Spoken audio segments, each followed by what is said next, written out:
Welcome to our channel. Today we how to enable Local Falcon for tracking map pack rankings, detailed guide step by step clearly.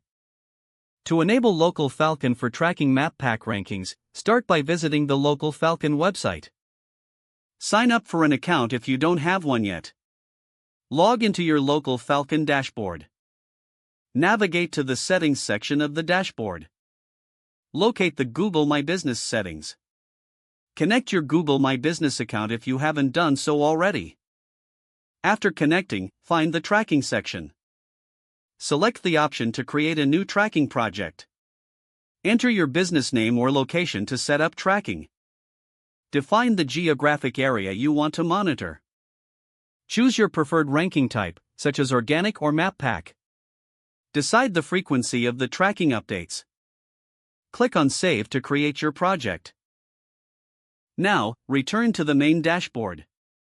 Find your newly created tracking project listed there. Click on it to view the tracking options. Select the dates for running your tracking report. Finally, run the tracking report to see your map pack rankings. You are now set to monitor your locality rankings effectively. If the page does not load, refresh the browser or try again in a private or incognito window. Make sure you are using the correct email address, then retype it carefully to avoid small typos.